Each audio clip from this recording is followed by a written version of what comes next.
Buenos días, damos inicio al webinar Efectos de la contingencia en activos no corrientes, evento organizado por el Centro de Estudios Empresariales de la Universidad de Concepción y PKF Chile. El día de hoy contamos con 3 expositores que nos van a hablar sobre los temas que vamos a revisar. Don Héctor Osorio Gómez, él es socio de Finanzas Corporativas en PKF Chile, especialista en análisis financiero, valoración de empresas y prevención del lavado de activos. También nos acompaña don Rafael Romero Mesa, él es socio también en PKF Chile, consultor y académico especializado en valoración de empresas, modelos para cuantificación de riesgos y análisis actuarial y medición de desempeño en portafolios de inversión de renta fija y renta variable. Finalmente nos acompaña don Eduardo Curcadis, él es consultor de finanzas corporativas en PKF Chile, especialista en valoración de activos inmobiliarios. Antes de comenzar, me gustaría poder comentarle a las personas que nos están viendo que pueden dejarnos sus consultas y también comentarios en un chat que pueden visualizar en el lado derecho de su pantalla. Todas estas consultas y comentarios las revisaremos al finalizar la presentación de todos los expositores.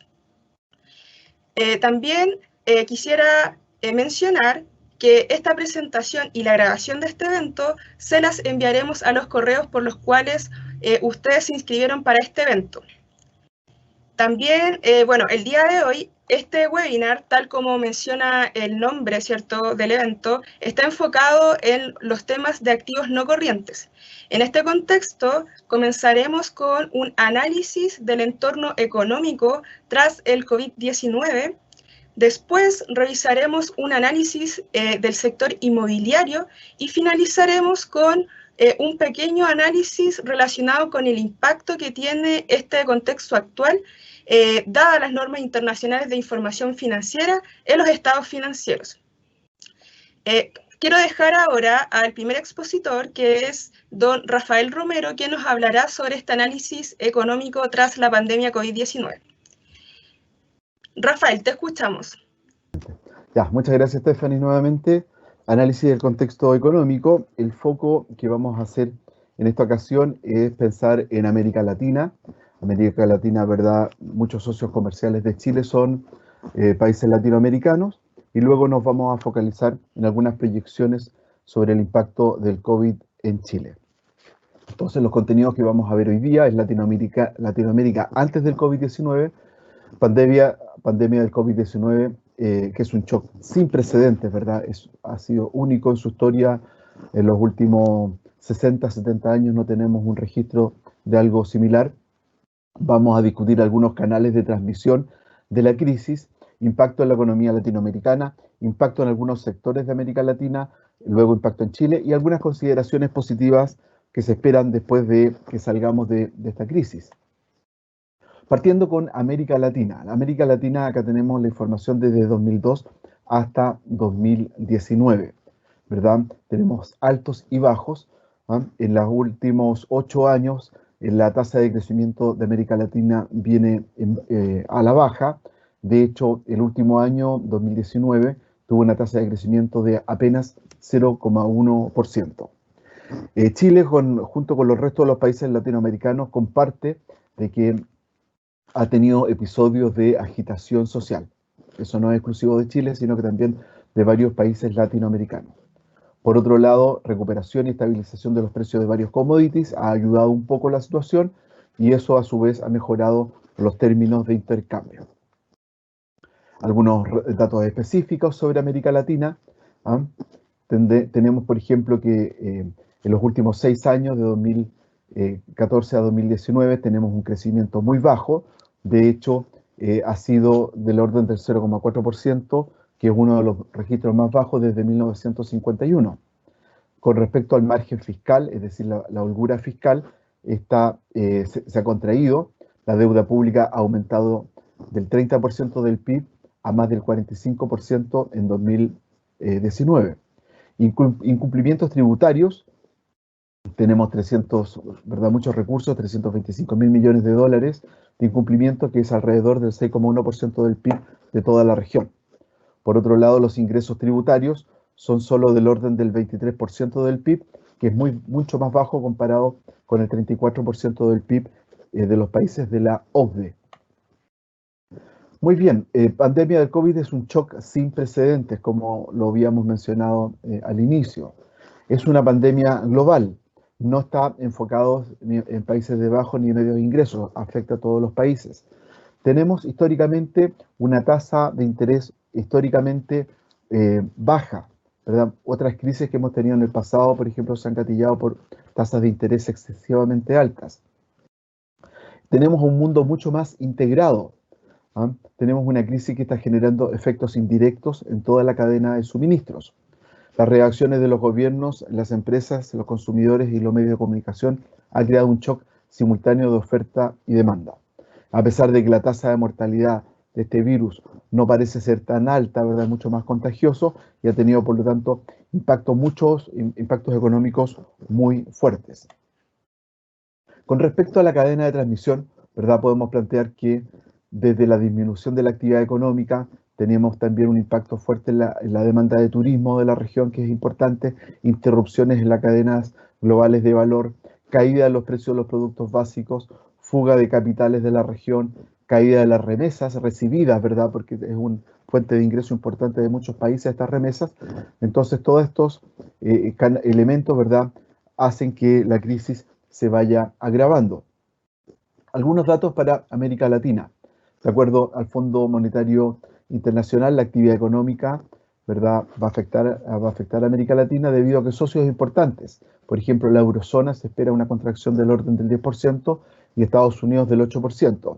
Y, por ejemplo, China, que es un socio comercial importante de varios países latinoamericanos, tendría un pequeño crecimiento, si es que, ¿verdad?, del orden del 1%. Según datos de la CEPAL, la caída de las exportaciones a China alcanzaría un 10,7% del valor. Y por otro lado, la caída del 20% del total de exportaciones de la región. ¿Ah? Caída de la demanda de los servicios turísticos. ¿Ah? El turismo se espera que tenga una disminución del 35% en América del Sur y Centroamérica y del 39% en el Caribe. Estos fueron datos, de los primeros 4 meses del año. Fueron caídas efectivas. De acuerdo a la CEPAL, la región del Caribe, ¿verdad?, que es muy fuerte en turismo, tendría contracciones entre el 8 y el 25%, dependiendo, ¿verdad?, de la longitud de la prohibición de viajes. El PIB se contraería, ¿verdad? Esta era una estimación del 2,5%, era una estimación que teníamos algunos meses atrás. Este monto debe estar ya en el orden también del 8%. México también ha sido de los países grandes, ¿verdad?, bastante afectado por el tema de turismo.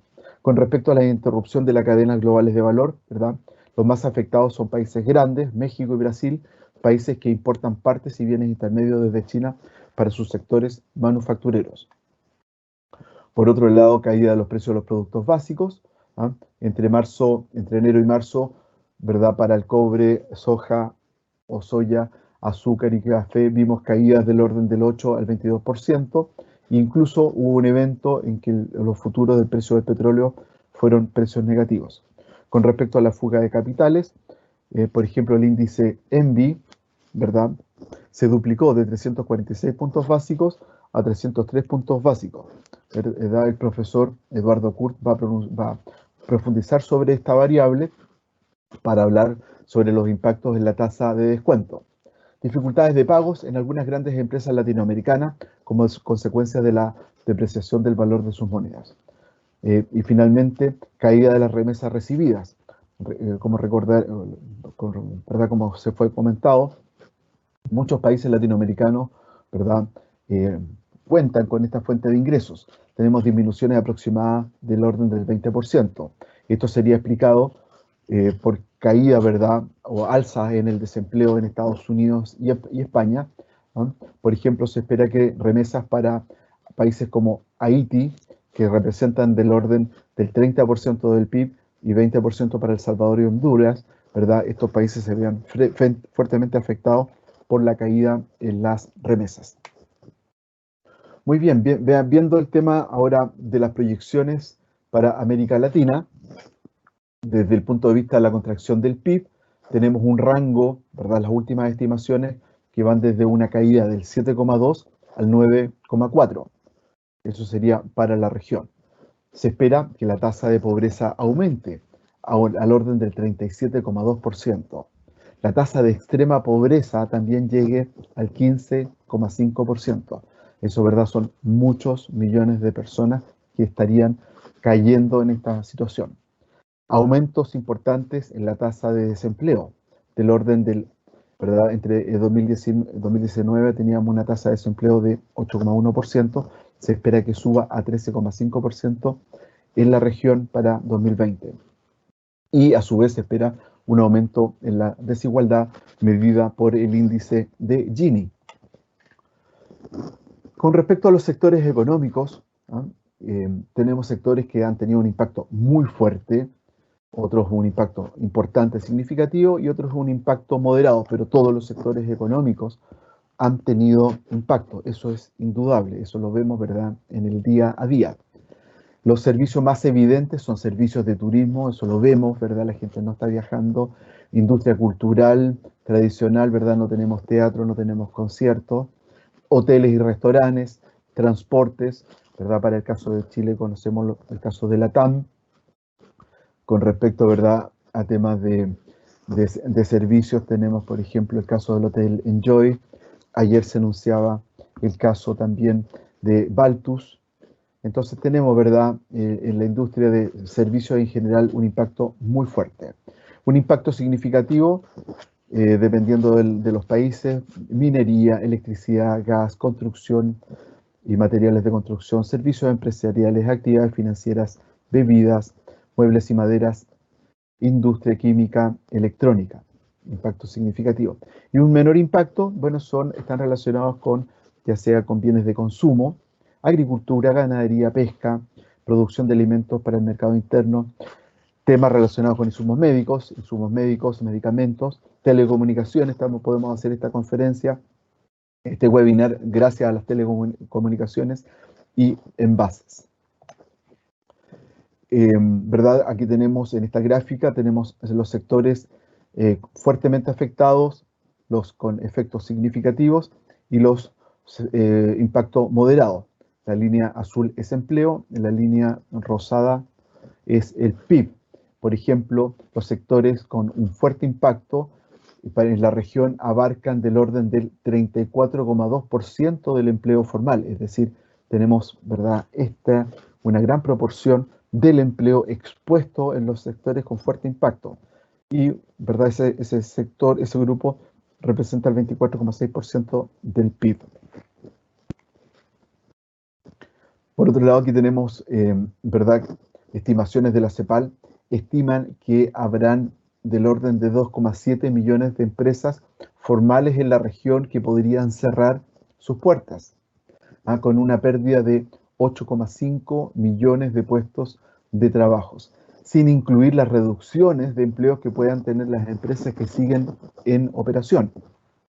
Así que el tema de desempleo va a ser un problema, ¿verdad?, importante para la región. Acá tenemos un dato interesante de los 19 países de América Latina y el Caribe sobre los montos anunciados para medidas en materia de créditos por países como porcentaje del PIB. Tenemos, ¿verdad?, desde las Bahamas, montos muy pequeños, 0,2% del PIB, al Ecuador 1% del PIB, México 2,6% del PIB, el promedio de América Latina y el Caribe 3,8% del PIB, Brasil 3,9%, Uruguay 5,3%, Perú 7,6%, Colombia 8% y Chile 11%, liderando el ranking con 11,4% del PIB. Impacto en sectores económicos: Brasil, 76% de las empresas industriales redujeron o paralizaron su producción.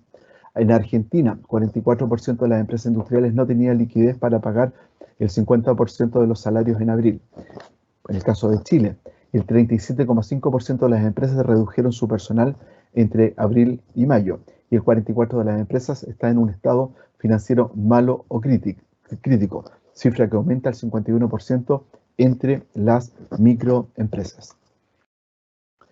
Con respecto a las proyecciones o los datos efectivos de crecimiento económico para Chile, impacto en Chile, el IMASEC o el índice mensual de actividad económica de mayo cayó un 15,3% en comparación con igual año del 2015. Tenemos acá un shock de oferta también, debido a que tenemos gran porcentaje de la población en confinamiento. Y aquí tenemos, ¿verdad?, para los datos de mayo, que estábamos llegando a un confinamiento del 40% de la población. Medidas económicas tomadas en Chile. Múltiples programas sociales de ayuda a los grupos más vulnerables. Y se están discutiendo, ¿verdad?, otras medidas en el Congreso, por ejemplo, ¿verdad?, lo que está causando bastante discusión es si liberar el 10% de los fondos de la AFP para ¿verdad?, los afiliados a los sistemas. Por ejemplo, eso sería lo último que se está discutiendo. Un poco desde el punto de vista histórico, a finales de marzo se promulga la Ley de Protección del Empleo, que implica una interrupción temporal de trabajo, uso del seguro de cesantía y seguro solidario. En abril, Ley FOGAPE, ya aprobada por el Congreso, que inyecta hasta 3.000 millones de dólares en garantías para créditos a empresas, con ventas de hasta 1 millón de UFs. Entonces, se espera, ¿verdad?, que estos son 3.000 millones que el gobierno pone como garantías. Se espera que el sistema financiero se apalanque con este monto y logre cubrir a aproximadamente 99% de las empresas del país, ¿verdad?, que son 1,3 millones de empresas en Chile, y que se pueda lograr financiamiento del orden de los 24.000 millones de dólares. El éxito de este programa depende de que los bancos comerciales adheridos, que abarca al 90% de las colocaciones, otorgue lo que se ha llamado la línea de crédito COVID para financiar capital de trabajo, cobre como máximo una tasa de interés del 3,5% anual nominal y otorgue 6 meses de gracia para comenzar la devolución del préstamo y que se paguen cuotas de 24 a 48 meses, ¿verdad? Según la última información del gobierno, esto está avanzando. Siempre hay críticas, ¿verdad?, de algunos empresarios que plantean que a ellos no se les ha dado la línea de crédito COVID o que el banco le está exigiendo garantías reales.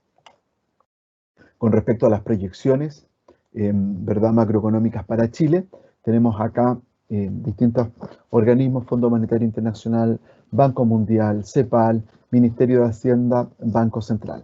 Nos vamos a concentrar en el Banco Central, que en marzo teníamos proyecciones para el 2020 en el rango, proyecciones de crecimiento que estimaban ya un decrecimiento para Chile en 2020 en el orden de 1,5 a 2,5. Y para 2021 se esperaba que el crecimiento fuera entre un 3,75 y 4,75.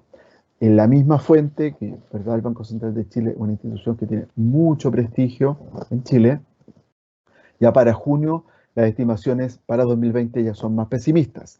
Tenemos un decrecimiento del orden del 5,5% a 7,5% y un rebote para 2021 entre 4,75 y 6,25. Es decir, si bien es cierto, se espera que 2020 sea un año muy duro, como lo está haciendo, ¿verdad?, 2021 sea un año de recuperación. Algunas lecciones positivas, ¿verdad? Si es que podemos, bueno, siempre hay que ver el lado positivo. Vamos a observar reorganización de sectores. Tenemos, por ejemplo, el ejemplo del teletrabajo. Esto debería impulsar una reducción de costos a futuros. Impulsaría, por otro lado, la creación de nuevos tipos de empleos. Mejoras en programas sociales en el mediano y largo plazo, mejores sistemas de redistribución y progresividad en el sistema de impuestos en el mundo. Y los servicios que se ofrezcan al público, como el sistema de salud y la educación. Bien, espero, ¿verdad?, he sido bastante breve con esta mirada macroeconómica. Ahora la va a complementar, ¿verdad?, en el sector inmobiliario, profesor Eduardo Kurt. Stephanie, te doy la palabra. Muchas gracias, Rafael, por tu presentación. Creo que habla un análisis bastante completo sobre las perspectivas que existen en la economía, ¿cierto?, dado este nuevo contexto por el COVID-19. Antes de darle pase a Eduardo Kurt, me gustaría poder hacer unos comentarios. Respecto a la presentación, hablaste de algunos temas relacionados con el crédito que se le está otorgando a las personas. Tú, por ejemplo, nos podrías profundizar sobre qué explica la diferencia entre los montos anunciados para medidas en materia de crédito. Por ejemplo, en Chile, que corresponde al 11,4% del PIB, versus en América Latina y el Caribe, que es en torno al 3,8% del PIB. Sí, gracias Stephanie por la pregunta, es bien interesante y estuve dando varias vueltas y estudiando el tema. Y claro, ¿qué hace que el Chile lidere, ¿verdad? El 11,4% con respecto a América Latina, que es el 3,8%? Bueno, es la buena situación relativa que tiene, ¿verdad? El presupuesto, ¿verdad? La disponibilidad de gasto que tiene el gobierno, el potencial de endeudamiento y la relativamente sana situación fiscal, ¿verdad? Esta crisis pilla a Chile en un buen pie, así como, ¿verdad?, economías que estaban teniendo muy buen desempeño, como Perú y Colombia, ¿verdad? Entonces tenemos este grupo, Chile, Colombia y Perú, países que estaban, ¿verdad?, con un relativamente buen desempeño, estaban en mejores condiciones para enfrentar la crisis a través de esta posibilidad de otorgar créditos, que esta ley FOGAPE que les mencionaba hace un rato. Eso sería, Stephanie. Perfecto, muchas gracias por tu presentación. Así que ahora damos pase al siguiente expositor, que sería don Eduardo Kurt, para que nos puedas compartir tu presentación. Ya.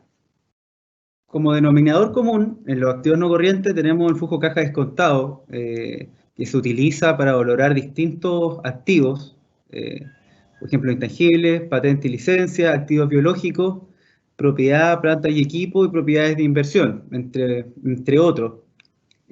Por ejemplo, esta presentación va a estar enfocado a propiedad, planta y equipo y propiedades de inversión, que son la NIC 16 y la propiedad de inversión la 40. Que están relacionadas con la industria inmobiliaria. Ya, en términos generales, esta metodología de flujo de caja descontado es básicamente la sumatoria de los flujos de caja proyectados descontado una tasa de descuento. En el caso de los activos inmobiliarios de renta, se utiliza el Net Operating Income, el NOI, que es relativamente observable, digamos, o sea, qué es lo que se ve y lo que todos, o sea, podemos entrar al portal inmobiliario y ver cómo está el valor de los arriendos, si es que el que puede entrar y revisar el valor de la oficina en su sector, se va a dar una sorpresa, se han bajado muchísimo. Los contratos de sociedades de inversión inmobiliaria, bueno, la gente que está aquí presente ya lo sabe, pero muchos, 50% se han hecho descuentos, muchos de los arrendatarios no están pagando, se está descontando cero, no están pagando básicamente nada y se esperaría que en el fondo, a medida que se vaya levantando la cuarentena, los flujos vuelvan a la normalidad.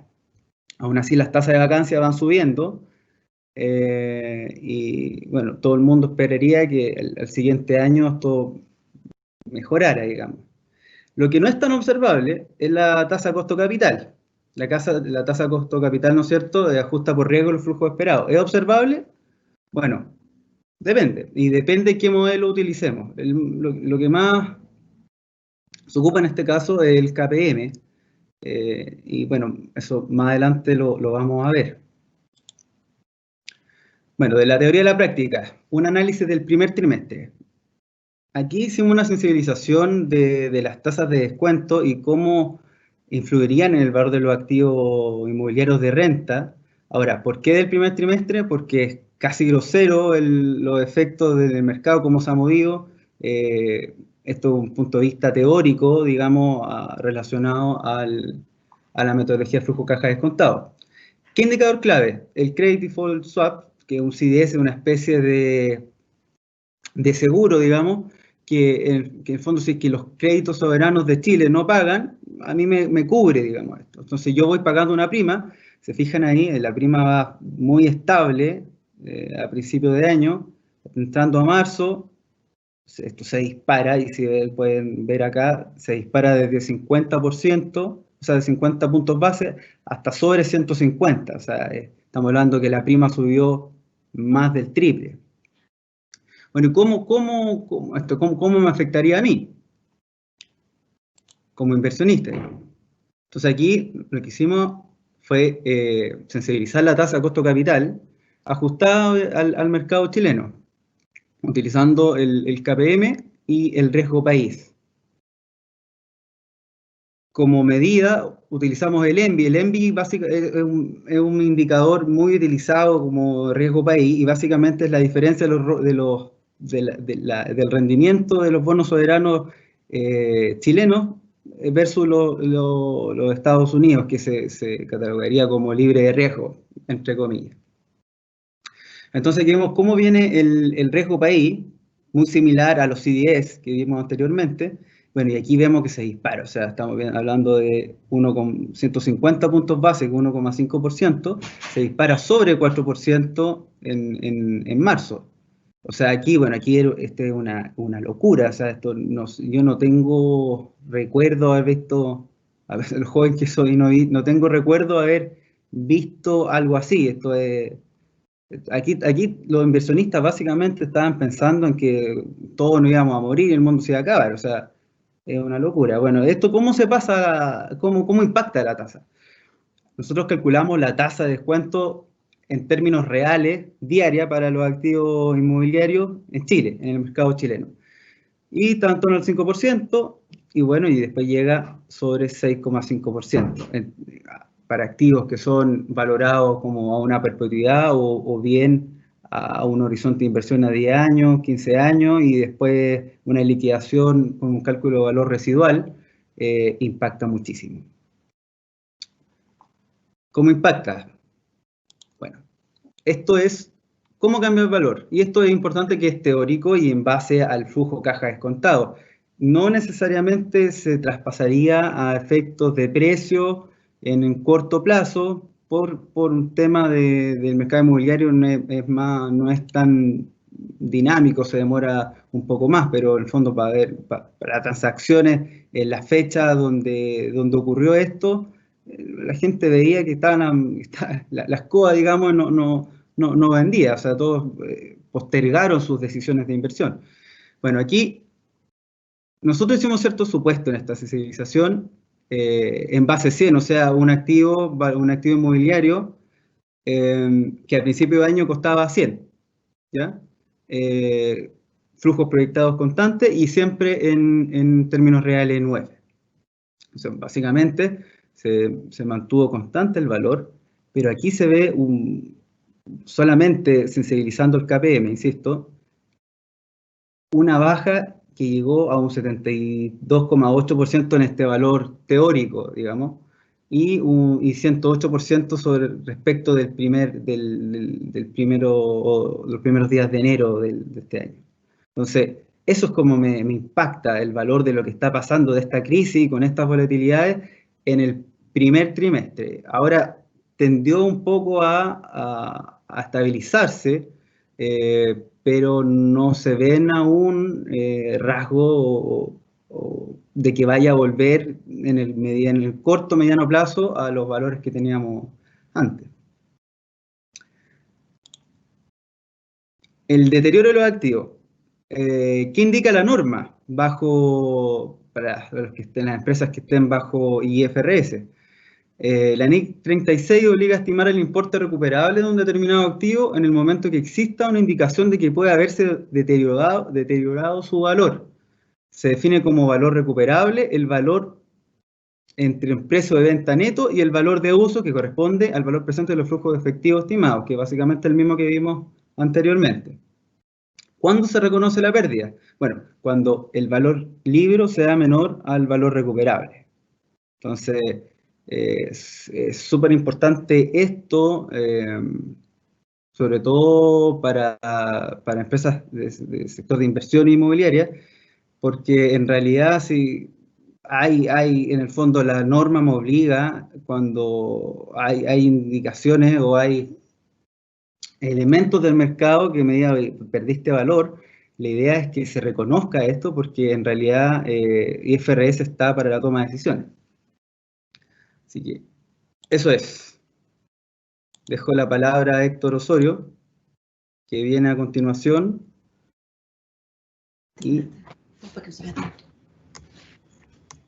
Muchas gracias, Eduardo, por tu presentación. Algunas consultas que tienen que ver con lo que tú expusiste tienen relación a la toma de decisiones de los aportantes de distintos, de capital principalmente. Y en ese contexto, ¿cómo crees que afectaría la toma de decisiones de los aportantes de capital de una entidad, una reevaluación de los activos de la entidad? Mira, yo creo que de todas maneras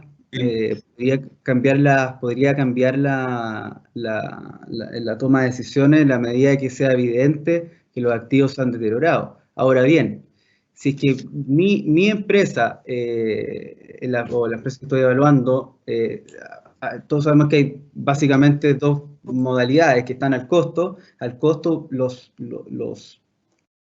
se puede hacer pruebas de deterioro al costo, o bien a personas que están al valor razonable, digamos, que van a tener que actualizar en la medida de que haya indicios de que sus activos hayan cambiado de valor. Eventualmente podría haber. Y, por ejemplo, muchas empresas están al costo y adquirieron activos, qué sé yo, hace 6, 7 años, han subido bastante las propiedades con respecto a esa fecha, o bien personas que a lo mejor compraron activos caros, digamos, y a lo mejor se vieron un deterioro fuerte, probablemente la industria de las oficinas, que cambió muchísimo y probablemente el shock no sea momentáneo.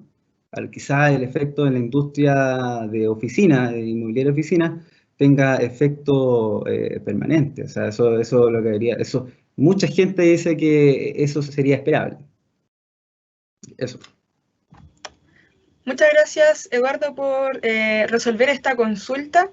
Entonces damos paso a la siguiente exposición a cargo de don Héctor Osorio, quien ya está con nosotros acá.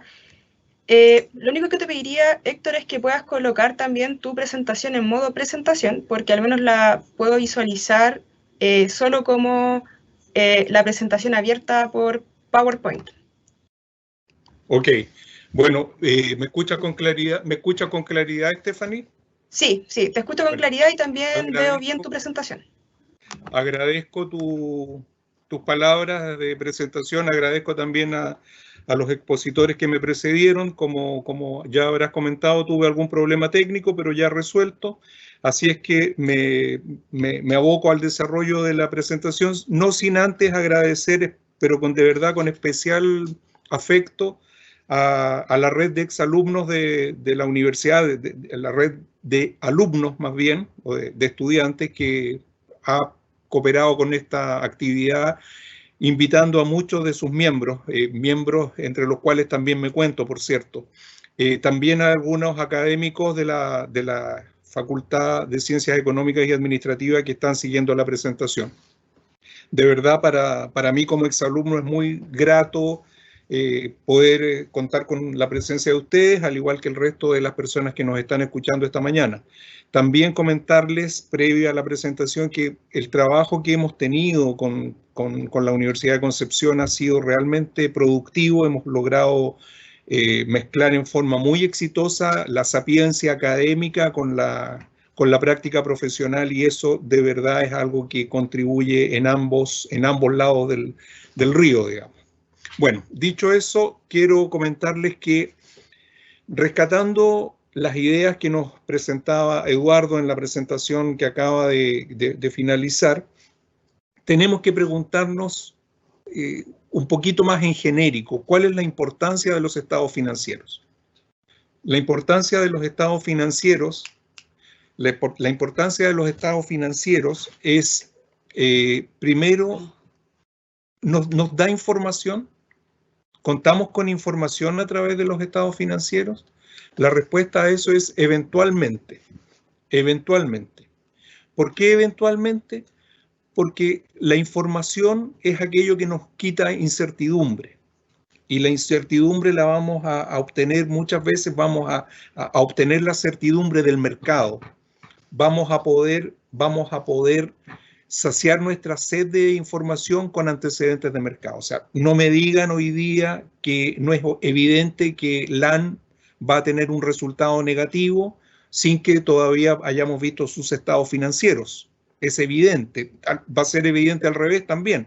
Cuando LAN vuelva a tener resultados positivos, lo vamos a saber antes de que se publiquen los estados financieros. ¿Qué información puede darnos eventualmente el estado financiero? Puede hablarnos de una situación de impairment, de un deterioro específico o de un negocio que fue puntualmente muy rentable, pero la información genérica que nos da el estado financiero es algo que va siguiendo la tendencia del mercado. Como segundo elemento, ¿nos da control, nos permite ejercer control? Yo diría que sí, que los estados financieros nos facilitan el ejercer control, pero solamente a nivel táctico. ¿Por qué a nivel táctico? Porque se nos permite, con la información contenida en los reportes finales de contabilidad, conocer con detalle cuáles son los costos, cómo se estructuran por unidad de negocio, cuáles son los ingresos por unidad de negocio.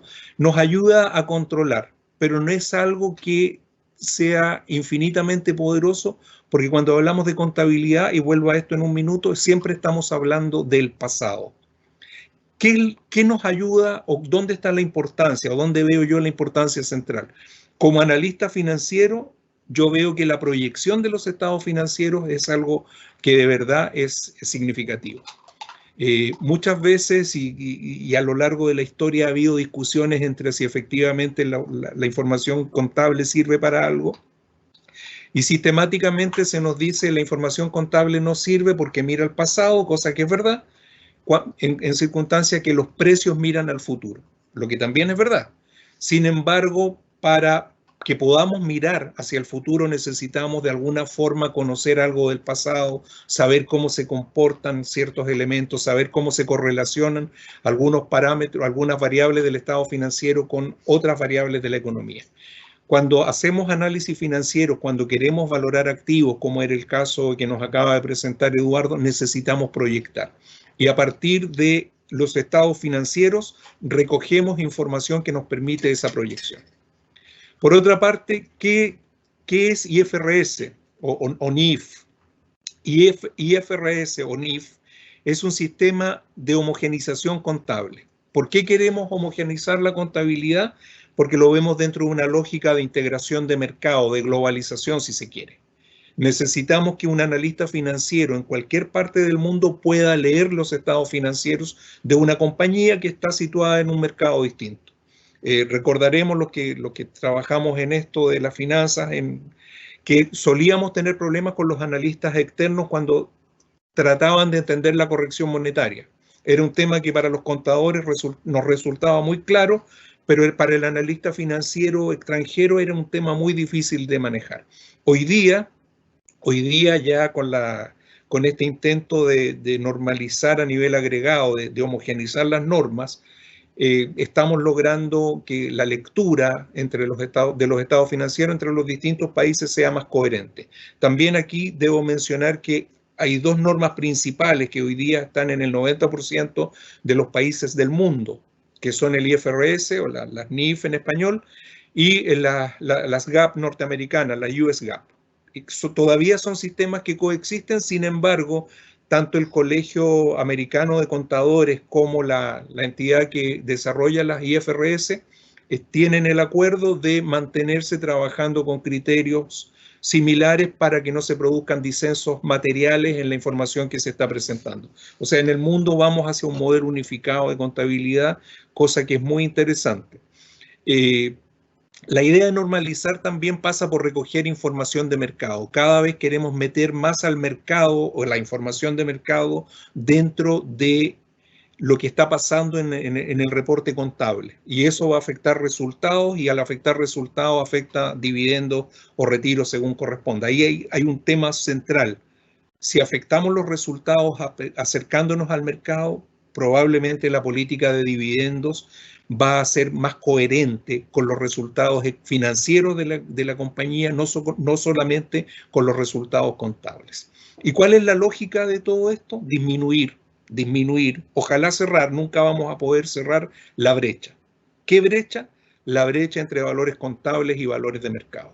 Como ya he dicho, el valor contable es una mirada al pasado y el valor de mercado es una mirada al futuro, que se construye a partir de las expectativas. Yo decido vender o comprar en función de qué entiendo que está pasando con mi bien, con mi producto. Si presumo que ese producto ya llegó al máximo valor que yo puedo obtener, lo vendo. Si por el contrario presumo que el producto en cuestión va a generar más valor a futuro, lo compro. Esa es la lógica. Y la idea es cerrar esta brecha, que el valor contable no se dispare tanto del valor de mercado. ¿Vamos a lograr cerrar la brecha? No, nunca la vamos a cerrar, porque en cuanto yo hice un asiento contable, cuando asenté un valor en la contabilidad, eso ya es el pasado. Y el mercado sigue mirando al futuro y los precios de mercado, por lo tanto, siguen estando en función del futuro. ¿Cuáles son los elementos de mercado que recoge IFRS? Primero, el fondo sobre la forma.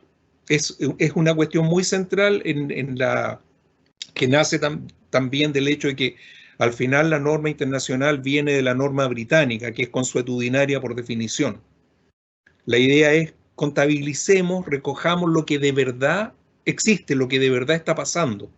Por eso la importancia, de nuevo, y perdonen si parezco majadero con esto de lo que nos decía Eduardo, si los valores de mercado están cambiando, yo tengo que reconocer eso en mi información contable, en mi contabilidad. Si no, estoy mal presentando la información contable, estoy induciendo potencialmente a desinformar. Lo segundo es el fair value. Fair value, que suele traducirse como valor justo, es mucho más que eso. Fair como concepto es justo, es adecuado, es equilibrado, es correcto. Ese es el concepto verdadero de fair. ¿Y cuándo encontramos un precio fair entonces? Simplemente cuando vamos al mercado, a un mercado con niveles de competitividad, con niveles de transacción, de profundidad, que lo hagan situarse en un nivel de eficiencia de mercado relativamente fuerte. Pero la idea es esa, tenemos que buscar precios que reflejen la realidad. Si tenemos un mercado, va a ser perfecto el que podamos ir y leer ese precio en una pantalla y lo vamos a poder incorporar. Digo esto a partir del siguiente bullet, que es el de los niveles de validación. La norma también nos dice, perfecto, fondo sobre forma es muy crítico, contabilicemos lo que de verdad está pasando, aunque hayamos firmado un pagaré que no diga este es un pagaré, si sabemos que es una operación de crédito, contabilicémosla como una operación de crédito. Vayamos a un valor fair, con todo lo que fair significa, y vamos a reconocer niveles de validación. Ya decía, cuando el precio es observado en un mercado de transacción abierta, digo, una pantalla que nos publique el precio del título, el precio del bien en cada momento, podemos recoger ese como un valor correcto, ese valor de mercado. Es lo mejor, es lo más recomendable, es lo ideal. En segundo nivel, busquemos un comparable. Si tenemos un banco que vale 2.000 millones de dólares y el banco del lado es muy, pero de verdad muy similar, es razonable que este banco también valga 2.000 millones de dólares. Si tenemos un edificio en una esquina de Concepción que vale 500 millones de pesos, una casa, una propiedad que vale 500 millones de pesos, en la esquina siguiente tenemos una propiedad similar, es razonable que valga 500 millones de pesos. Sin embargo, en los mercados pequeños como los latinoamericanos no suele haber comparables suficientes, o los comparables que existen no son efectivamente adecuadas referencias. Cuando hacemos análisis financiero, cuando valoramos activos o empresas, tratamos de construir una muestra de comparables, pero muchas veces nos hemos dado cuenta también en que alguien busca un poquito forzar esta idea del comparable. Y con eso llegamos al tercer nivel, que es el nivel de validación.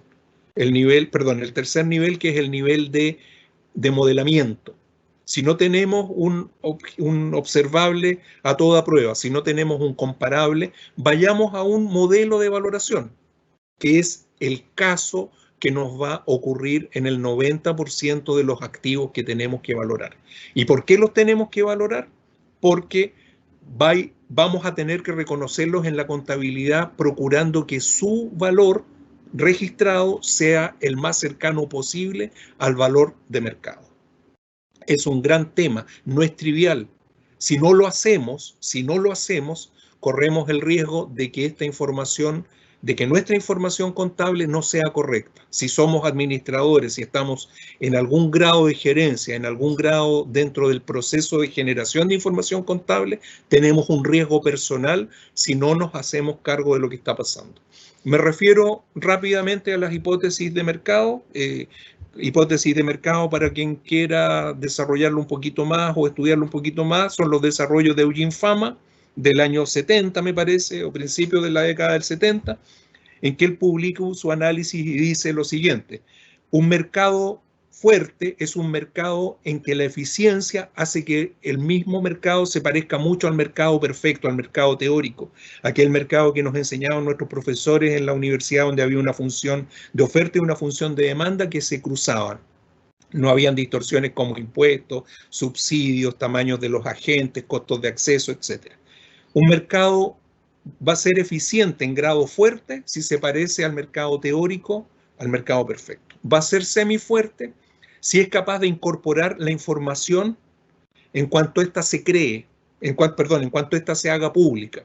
En el primer caso, en el mercado fuerte la va a incorporar en cuanto la información se cree. En el semifuerte, en cuanto se haga pública. ¿Qué es lo que podríamos esperar de los mercados como el chileno, como los latinoamericanos en general? La información se hace pública y el mercado es lo suficientemente hábil en incorporarla en forma inmediata. Por lo tanto, si hoy día tenemos evidencia de que hay procesos contractivos a nivel local y a nivel agregado, tenemos que revisar el valor de nuestros activos.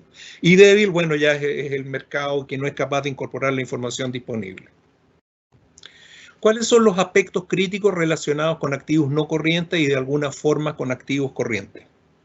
Básicamente, la sobre o subvaloración de los componentes, de las partidas de activos y eventualmente de algunas partidas de pasivos también. ¿Qué es lo crítico? Lo crítico aquí es que podemos de alguna forma sobre o subvalorar sin afectar la liquidez, pero sí el patrimonio. Si yo como administrador no quiero presentar un mal patrimonio, un mal resultado, a lo mejor no voy a estar dispuesto a reconocer un deterioro en el valor de mi propiedad, planta o equipo. No voy a reconocer el impairment de las inversiones o de los intangibles. Eso me hace generar, no me afecta la liquidez, ¿no es cierto? Pero me hace no afectar materialmente el patrimonio. Al contrario, si yo estoy dispuesto a reconocer el valor, de nuevo no voy a afectar la liquidez, pero sí voy a afectar la posición patrimonial y probablemente con eso voy a ser juzgado también. ¿Por qué perdiste tanta plata en tal ejercicio? Bueno, porque hubo una pandemia, pero la firma del lado no perdió tanto. Bueno, a lo mejor no corrigió el valor de sus activos. También dejo ahí inventarios con signo de interrogación, porque los inventarios también se ven afectados, pero es materia de otro análisis, no esta presentación que está enfocada en activos no corrientes. Efectos en el valor. ¿Cuáles son los efectos en el valor? Los efectos en el valor van a ser básicamente en el financiamiento estructural. Si los resultados están siendo distintos en un ejercicio, si el rendimiento de los activos cambia, la teoría es clara en señalarme que yo debo cambiar mi estructura de financiamiento, mi estructura de apalancamiento también. Distinguimos la relación deuda-patrimonio de la relación rentabilidad-retorno. Esas dos estructuras, sin embargo, deben ser cambiadas en función de cuánto retorno está generando mi activo. Es decir, si yo cambio mi estructura de valoración de activos, voy a cambiar mi relación deuda-patrimonio y eso va a tener efecto en la cantidad de deuda que tome y probablemente en el costo de esa deuda. O al revés, en la cantidad de patrimonio que tome y el costo de ese patrimonio. Vamos a tener también un efecto en las provisiones, en la pérdida esperada.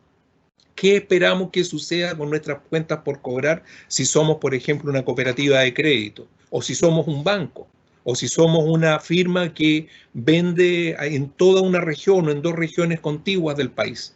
Eso va a tener un efecto importante en nuestras provisiones. Y a partir de eso, en compensaciones. Compensaciones internas que son bonos para las partes involucradas al interior de la organización, pero también en los covenants. Muchas veces un incumplimiento, un desequilibrio nos va a gatillar un covenant que nos va a subir la tasa o nos va a obligar a pagar una cuota y en extremo va a gatillar el pago completo de una obligación. Entonces ahí hay efectos de los cuales tenemos que hacernos cargo. A nivel de imputación de valores, tenemos que permanentemente verificar, validar que los montos que estamos registrando sean correctos. Y si no están correctamente registrados, pueden constituir fraude. Si yo como administrador sé que el edificio, el que estoy ocupando como firma, cambió de valor, yo debo reconocerlo. Y debo decirle a mis accionistas, aquí tenemos un evento que nos ha llevado a corregir la partida. Que, por lo tanto, es necesario valorar periódicamente y ahí surge las preguntas que manifiesto a continuación. ¿Qué hay que valorar? Todo aquello que esté sujeto a cambios de valor materiales. ¿Cuándo? Al menos una vez al año nos dice la norma, pero también nos dice cuando se gatilla algún elemento significativo. Hoy día hay elementos significativos gatillados. Claramente hay un proceso contractivo en curso. Por lo tanto, ya debiéramos estar revalorando muchos de nuestros activos. ¿Para qué? Para que la contabilidad refleje bien su valor. ¿Y por quién? Bueno, aquí viene un punto significativo. La norma no establece quién debe valorar. Y hay muchas compañías, probablemente las compañías más grandes, tienen equipos internos de valoración. Sin embargo, las compañías de mediano tamaño tienen que tener mucho cuidado en cómo valoran, porque básicamente esa valoración tiene que ser defendida después y tiene que tener un sesgo de objetividad que es importante. El auditor les va a preguntar y va a ser incisivo en términos de verificar si esas valoraciones correctivas son adecuadamente formuladas, son periódicamente ajustadas también. Entonces ahí es muy importante, si ustedes deciden desarrollar un equipo interno, dotarlo muy bien de competencias, y si deciden trabajar con firmas externas, pedirles a esas firmas externas que documenten muy bien los procesos y que en el fondo sean ellas quienes se encarguen de defender las valoraciones ante terceros, producto que esas compañías son independientes, no tienen un sentimiento comprometido en el valor que resulte. Bueno, ¿cuáles son los efectos que podemos valorar, que podemos enfrentar más bien? Siempre liquidez y patrimonio, tenemos que mirar qué está pasando ahí. Vamos a enfrentar impairment. El impairment es significativo, nos puede jugar malas pasadas. Es mejor reconocerlo a tiempo, porque hay justificación para reconocerlo a tiempo, que reconocerlo a destiempo. Es muy caro políticamente hablando el no reconocer un impairment hoy día y tener que reconocerlo el próximo año. También vamos a tener efectos de mayor valor. Si hemos reconocido impairment en algún momento, es muy probable que después reconozcamos mayores valores. Y también tenemos que ser adecuados en las revelaciones, que son parte de las notas y por lo tanto parte de los estados financieros. Finalmente, y sé que estoy un poquito excedido en el tiempo, con esto termino, yo quiero llamar la atención sobre algunos elementos que nos van a ayudar a tener alertas tempranas respecto de dónde podríamos tener situaciones que requieran valoración. Primero, el análisis financiero clásico nos ayuda mucho con esto de medir las inconsistencias teóricas entre los indicadores. Por ejemplo, yo sigo teniendo la misma cantidad de caja, pero reconozco un nivel creciente de pérdidas. Esas pérdidas en algún momento debieran golpear mi caja. Entonces debemos medir qué tan consistentes son o qué nos está pasando en ese tiempo. Y siempre utilizando las herramientas clásicas de análisis financiero, el análisis por serie de tiempo, por corte transversal o por panel. Hoy día el trabajo de datos a nivel de paneles de datos está muy desarrollado, hay programas muy asequibles que permiten un buen análisis de panel.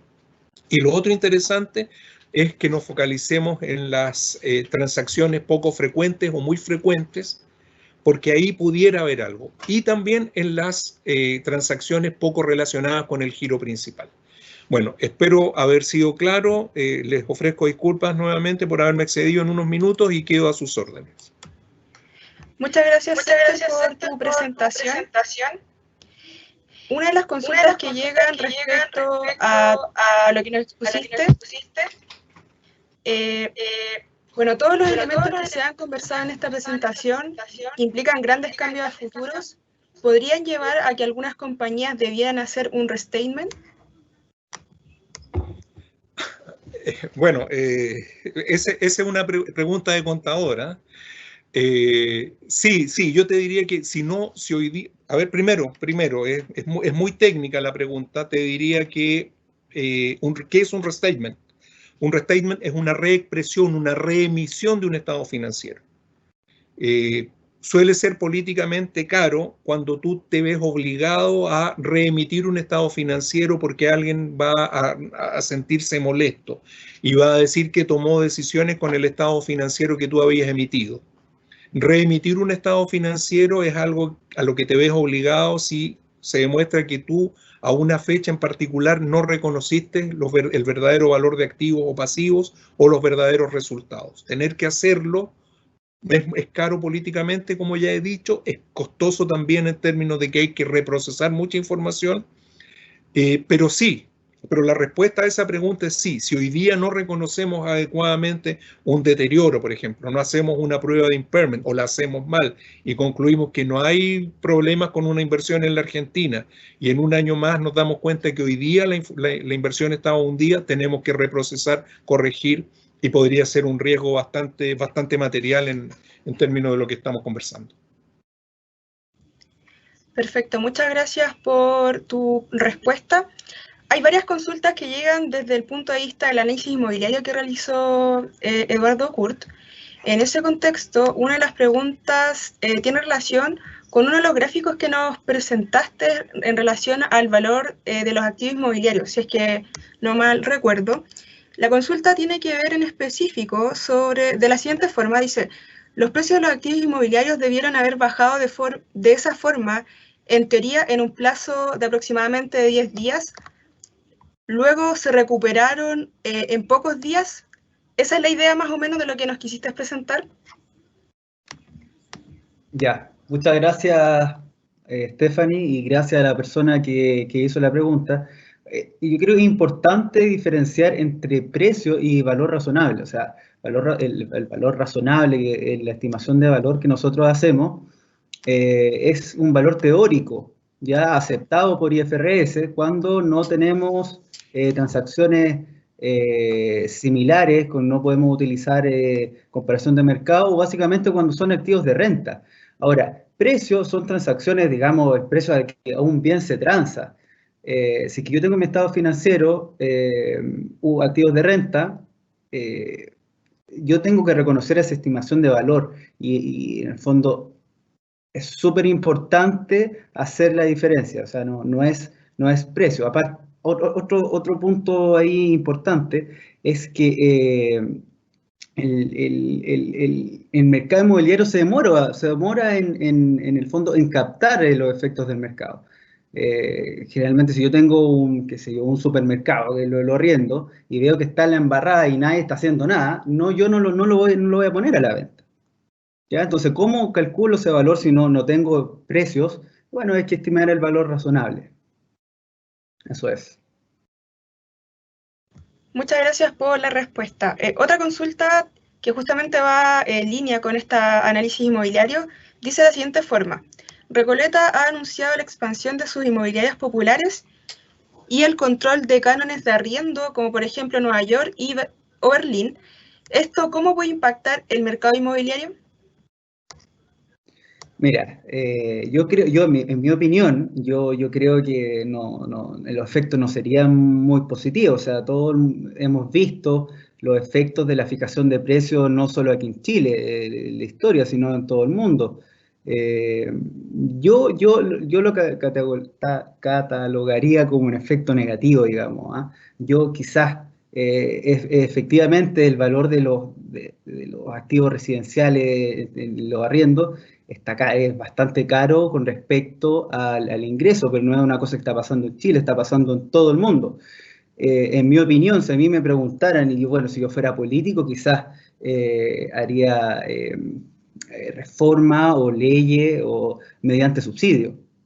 Pero a mí me parece que la fijación de precios no está alineada, digamos, con nuestro modelo o con el modelo de mercado, digamos.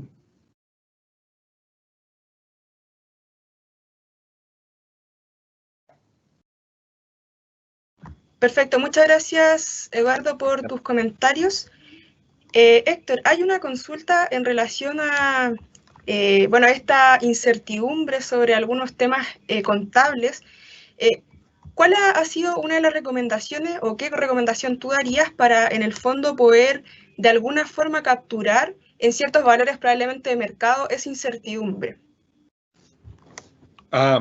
Bueno, la idea también es capturar el mercado permanentemente o en todo momento implicaría una volatilidad increíble, ¿no es cierto? Si nuestro portafolio de inversiones fuese la una compañía aérea, estaríamos con una oscilación en la contabilidad de todos los días. Bueno, yo decía en algún momento que lo que habíamos pretendido hacer era incorporar al mercado. El mercado también ha desarrollado instrumentos para darle estabilidad a las operaciones. Por ejemplo, los derivados financieros. Yo creo que la contabilidad que quiere evitar este efecto que se llama diente de sierra, debe trabajar con derivados, específicamente con derivados para cobertura. Y hay toda una normativa y hay todo un desarrollo teórico que busca eso, busca cómo implementamos adecuadamente el trabajo con derivados de cobertura para evitar esas oscilaciones tan violentas. Yo creo que ese es el camino y es un camino efectivo para mostrar una estabilidad más permanente, y también porque a nivel de análisis financiero sabemos que una compañía que es capaz de entregar dividendos fijos o mejor aún levemente crecientes en el tiempo, pero predecibles, tiende a tener un premio a nivel de mercado. Perfecto, muchas gracias. Bueno, y finalmente, uno de los elementos claves en este análisis combinado, por decirlo así, entre el actual contexto económico que podría afectar al mercado inmobiliario, ¿cierto? ¿Cuál crees que es la relevancia respecto al deterioro de los activos? En el fondo, que norma NIC 36. ¿Para quién es la pregunta? ¿Para mí? Para ti, Héctor, sí. Ya, muchas gracias. Bueno, yo creo que ahí hay un tema muy importante. Te decía que como administrador de una compañía, siempre las personas van a enfrentar la necesidad de mostrar buenos resultados. Hoy día mostrar buenos resultados es mostrar resultados que están alineados con lo que está pasando. Querer evitar eso es un negocio de corto plazo. Tenemos que ser capaces de efectuar pruebas de deterioro y reconocer ese valor, porque hoy día nadie nos podría responsabilizar por tener menores valores en nuestros activos. Sí nos podrían responsabilizar por no hacer las pruebas que la norma nos exige y con eso llevar a que la compañía presente información financiera que no es la correcta. Las pruebas de impairment todavía nos asustan, todavía hay muchos agentes que se ven presionados por la prueba de impairment, pero la tendencia regulatoria a nivel de normas contables es reflejemos la realidad. Yo me he enfrentado a muchas compañías en que veo que se sigue manteniendo como valor contable el valor histórico. Y pregunto, ¿por qué es esto? Porque la norma dice que si tú no puedes estimar valores, puedes mantener el valor contable histórico. Eso es verdad, pero lo dice como una excepción.